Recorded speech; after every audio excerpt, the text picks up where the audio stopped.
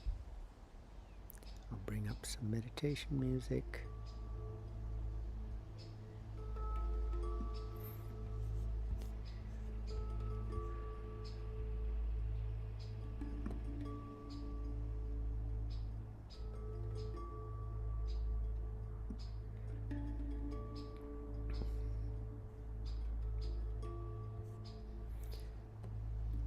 So make yourself comfortable.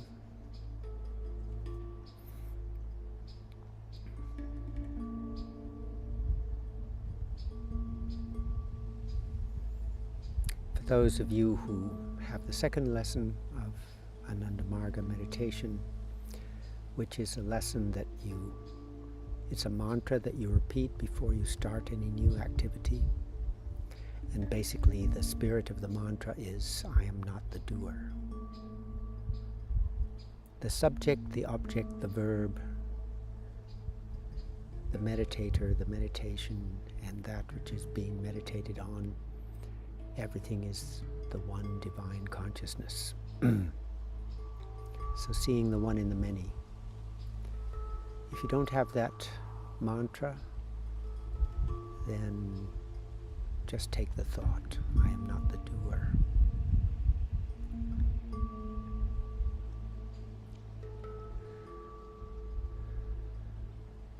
Take a while to sit with that, and as you step back, feel the presence which has been there all the time, the awareness, the universal consciousness, which is witnessing and holding everything. Just feel that presence.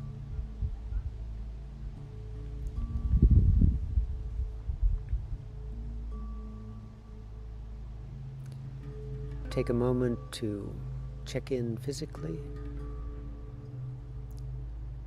Be aware of your body. Every atom of your body is conscious. Just sit with that physical consciousness for a moment.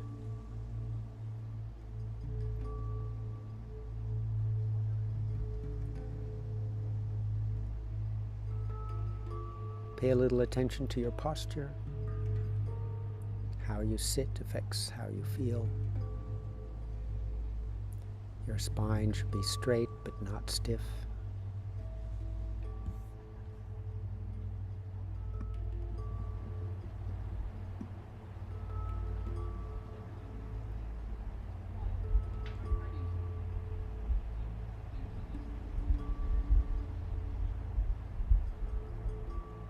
Pull your breath down deep into your belly. And keep your attention on the belly for a few moments.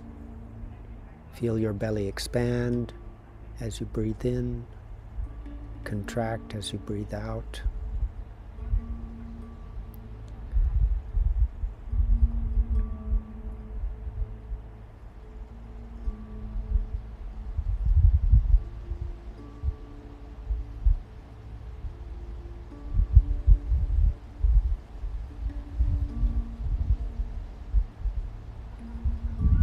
It's nice to start like this. It helps center you and triggers the relaxation response.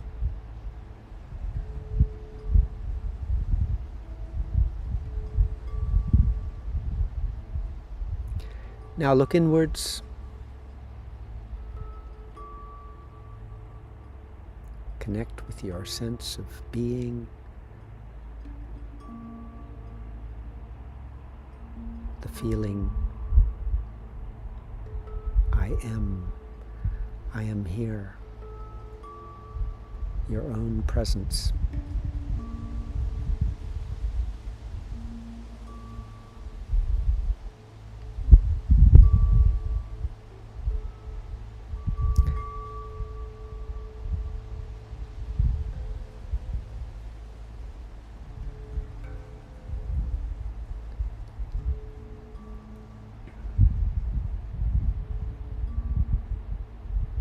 Now begin to work with your visualization and use the visualization to take some steps back from your everyday world and open up some bigger space.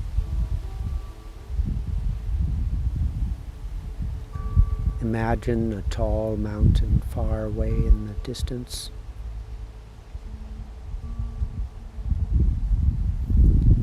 A tall mountain far away. It doesn't matter if you see it clearly. Just hold that idea in your mind and spend some time just looking at it, trying to catch that feeling.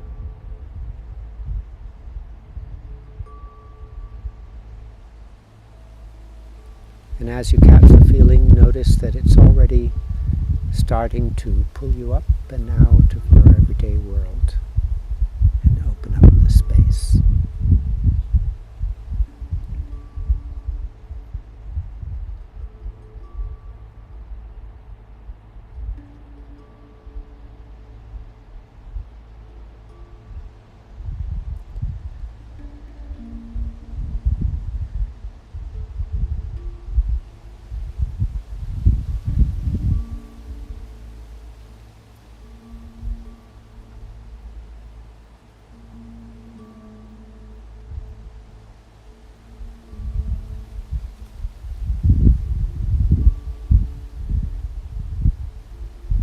Imagine coming towards the mountain.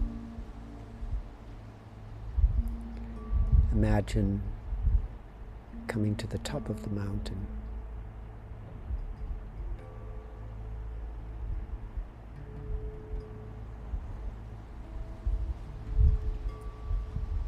Imagine being there, far above the world, alone, nothing but empty sky stretching out as far as you can see, looking down upon everything,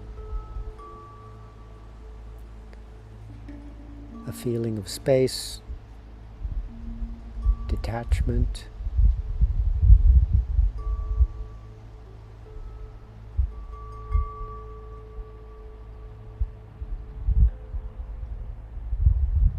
a sense of freedom.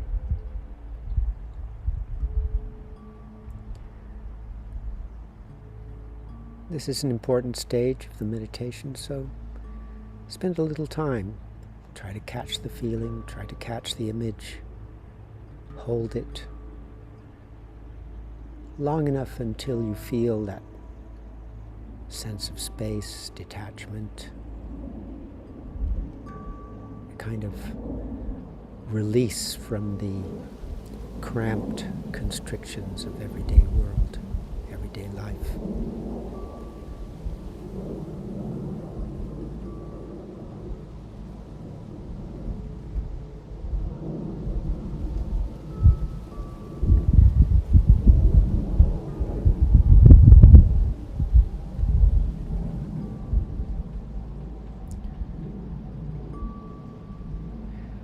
Now begin to think about the meaning of the mantra, only love everywhere.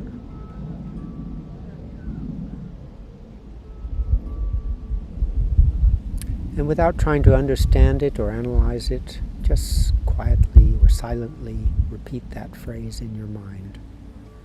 Only love everywhere.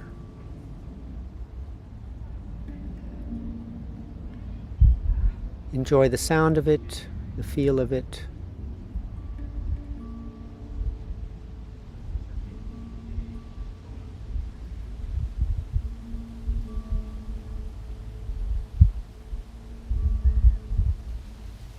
And whatever feelings come up, just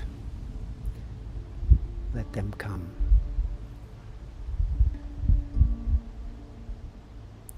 Keep repeating the phrase, only love everywhere, until you start to feel comfortable with it.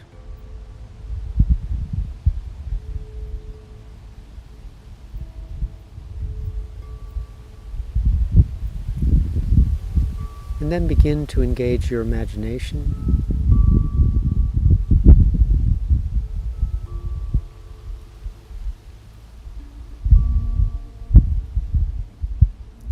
Imagine a beautiful ocean of love, completely surrounding you, supporting you,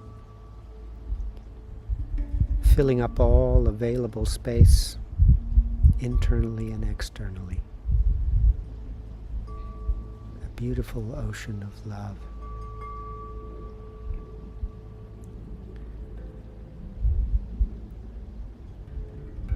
Imagine this ocean of love coming right into the very center of your being, connecting with you, becoming part of you.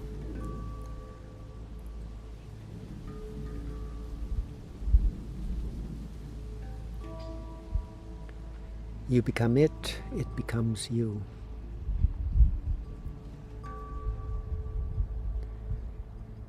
And make a conscious effort to mix your sense of self into it.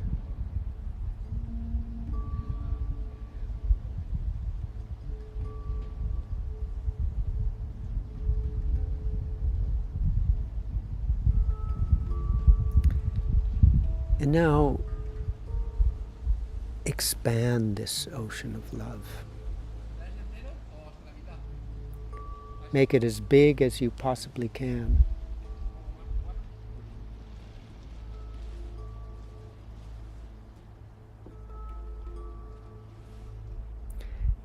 Imagine it becoming huge, filling up the entire universe and beyond that.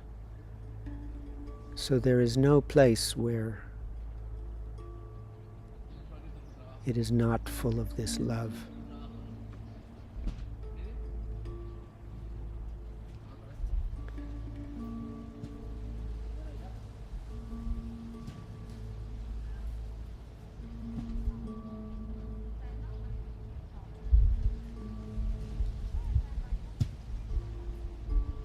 Make that effort to expand, and then take a moment to hold it and enjoy the sense of hugeness.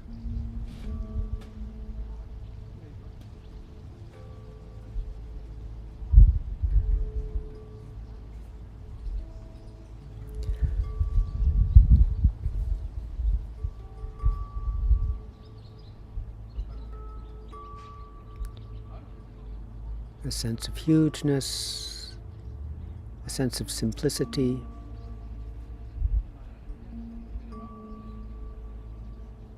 only one thing everywhere.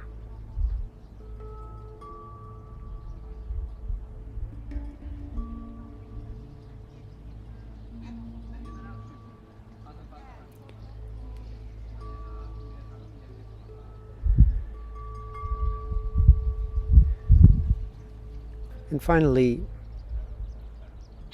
imagine that this ocean of love, no matter what else is happening, things come and go, here today, gone tomorrow.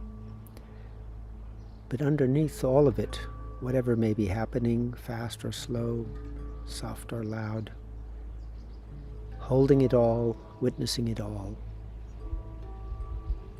supporting it all, is something timeless and eternal.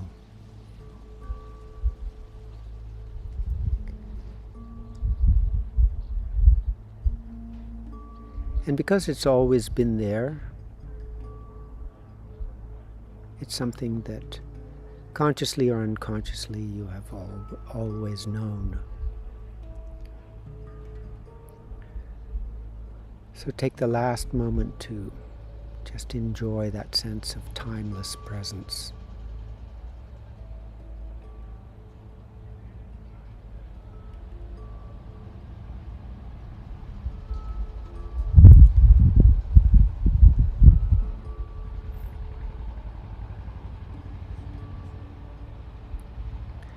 Keeping this feeling, now silently begin to repeat the mantra in your mind. Baba, Nam Kevalam.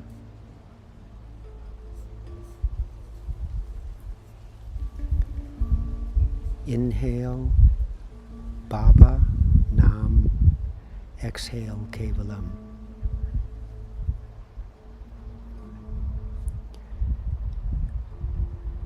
Inhale, Baba, Nam. Exhale, Kevalam.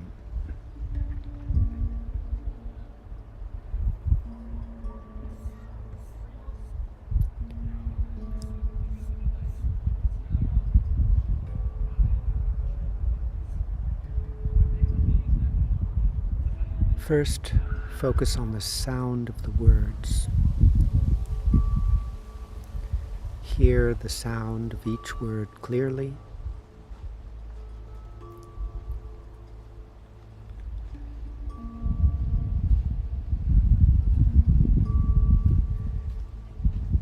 There is power in the sound.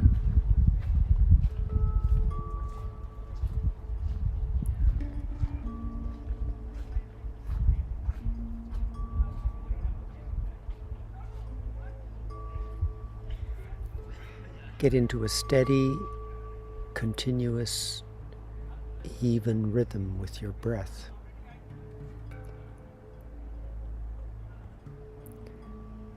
Sound and rhythm.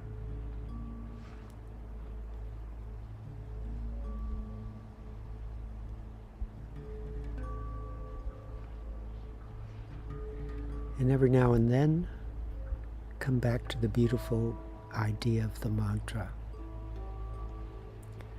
Only love, nothing else, everywhere.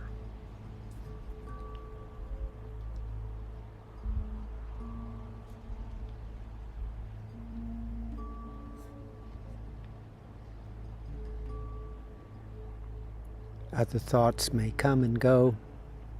That's normal.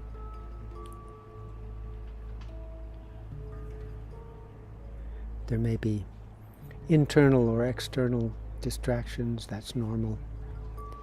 But just keep gently returning to those three things. The sound of the mantra, the steady rhythm of your breath,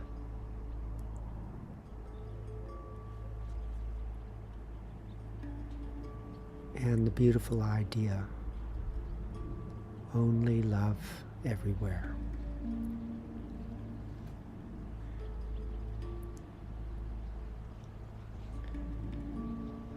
Now continue on your own for about 10 minutes and then we'll come back together.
Right. Gradually relax your concentration. Be aware of your body.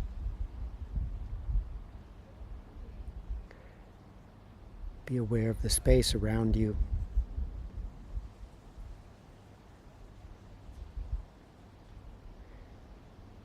And when you're ready, you can open your eyes.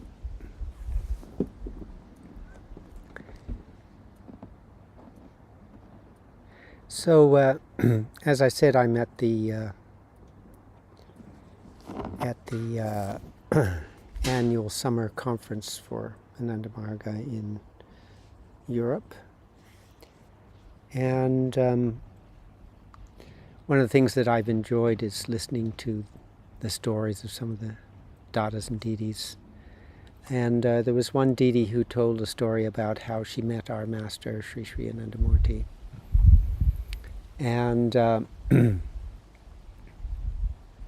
we all wear our uniforms, and we're supposed to, as monks and nuns, we're supposed to wear our uniforms, especially when we are in our own spiritual centers and there are other members of Ananda Marga around. But this Didi had been traveling, and she had just arrived, and she was in civilian clothes. And someone had told our master that she had arrived not properly in uniform. And when she came in the door, he started scolding her, calling her an indisciplined person, and saying that he himself was a disciplined person. And she said that when he first looked at her, she thought he was talking to somebody else, and she kind of looked over her shoulder. Me? And he said, no, you. And the thing that impacted her was not the scolding, but the fact that she was being noticed. And that she felt very happy just for the attention. And I've heard it said also that children would prefer to be scolded than to be ignored. I don't know if that's true, but yeah, I think we need boundaries, we need direction and things like that. And when we feel that someone is caring for us, whether it's in a strict way, it's better than not being cared for at all. Anyway, she was enjoying the attention. So I wanted to read you a passage which is, I don't often do that, but this is something that quite inspired me. And it's something that we've talked about a little bit before, about seeing the one in the many.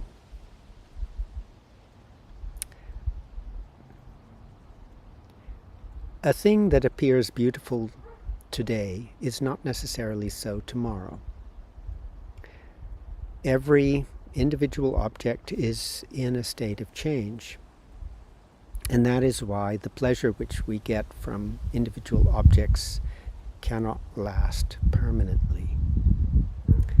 So what should a sadhaka, a spiritual aspirant, do? He or she must ascribe divinity to every individual object. In other words, must remind himself or herself of the fundamental divinity of all things. Not just see the outer shape of the object, but look, what is the essence of this object, and indeed the essence of everything, and remind ourselves that the essence of everything is divinity. Everything is the manifestation of God, whether it is land, home, river, mountain, respect, insult, day or night. Everything is God and God's manifestation as individual objects. Make proper use of all objects, thinking that they are His gifts to us. thinking that they are his gifts to us. To enjoy anything or endure anything is to enjoy or endure God. To enjoy anything or to endure anything is to enjoy or endure God. Avoid the attraction of the individual object and make contact with the integral whole. One can accept endless torture and humiliation as the severe and fearful expressions of one's dear Lord. One will feel blessed to have attained him in that form, even though it is a severe and fearful one.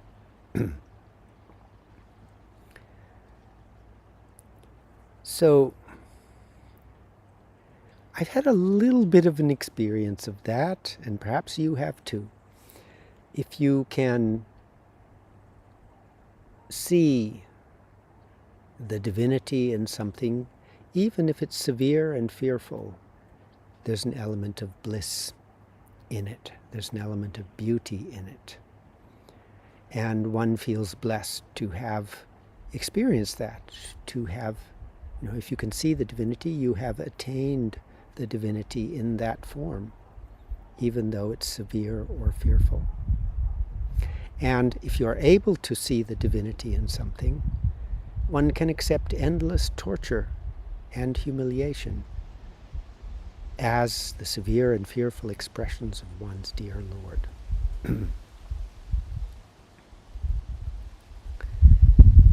So I was thinking about that, and as you probably remember, it's something that we've talked about before. And the other day I woke up and I was not in a good mental state. And I knew there was probably not much I could do about it. Just, sometimes actually the mind is in a particular inward flow or outward flow at different times of the day. Sometimes the mind flows inwards, sometimes it flows outward. And when the mind flows inwards, our left nostril is open. And when it flows outwards, our right nostril is open.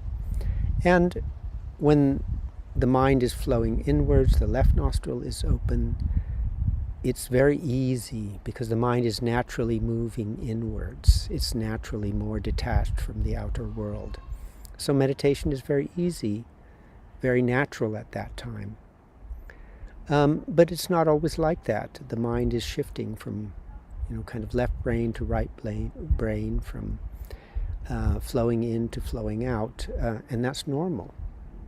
So if you happen to meditate or you happen to wake up when your mind is not flowing inwards, it's flowing outwards, then everything feels difficult. It feels hard work, like struggling through mud.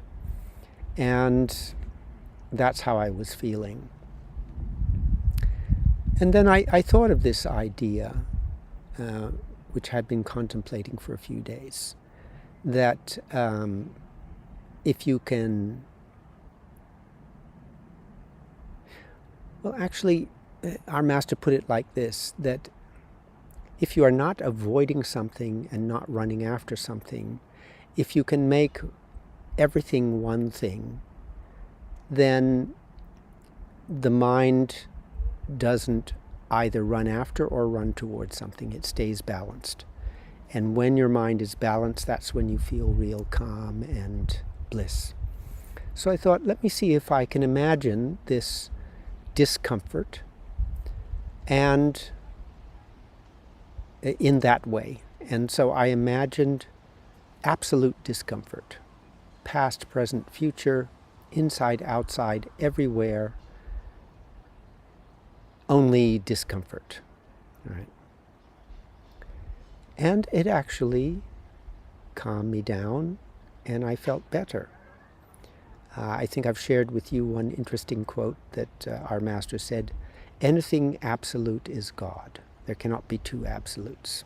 So if you have absolute chocolate cake, that's one way of enjoying God.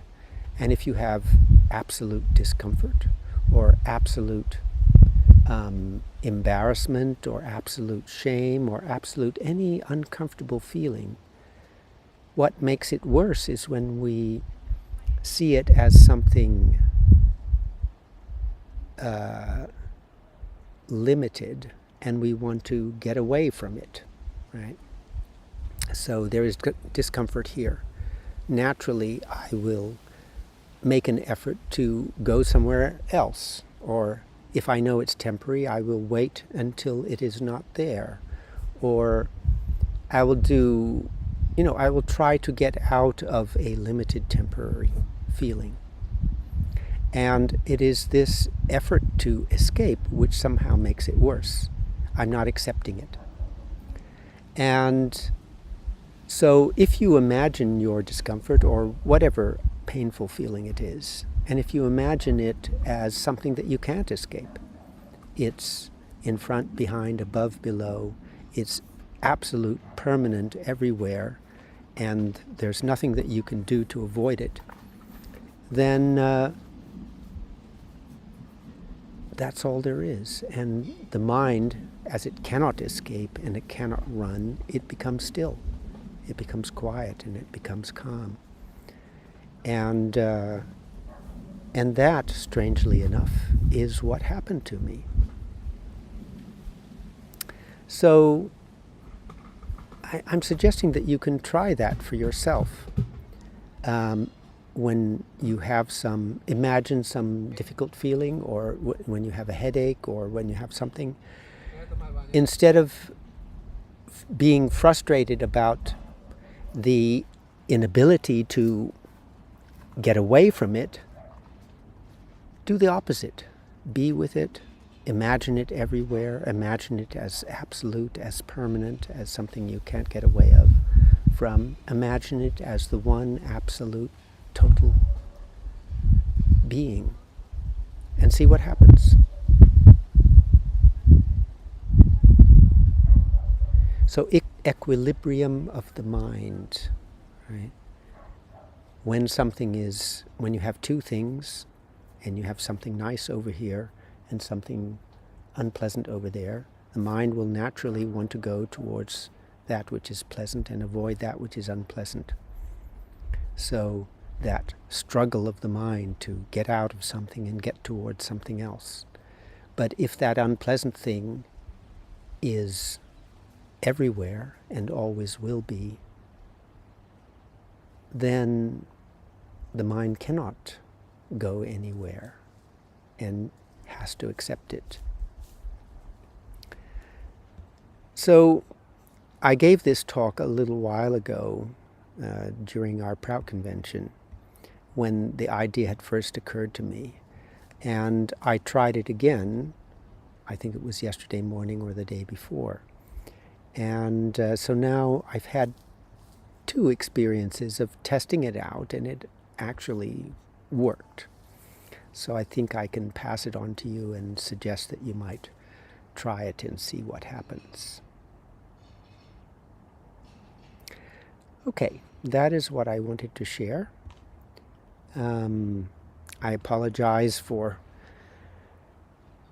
all the noises that came, the plane going overhead and people packing up and banging and talking and things like that. Not the ideal things, but anyway, that's life. I'm going to bring up the music again a little bit, and if you have any questions, comments, then take a moment to think it over and let me know if there's something you want to share or ask. Take your time.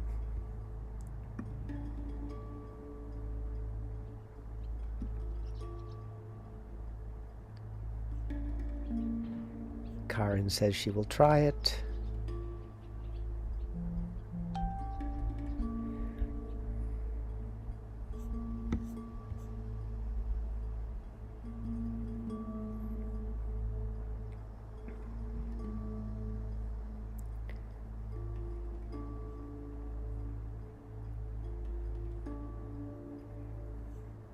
Aditi says, Namaskar, thank you.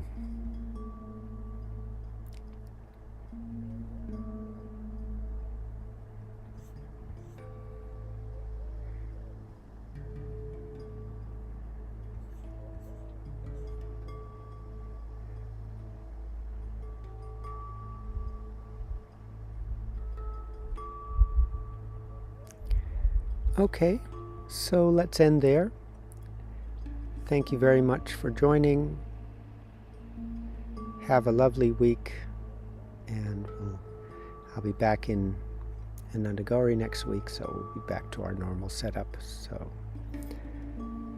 thanks and all the best. Namaskar.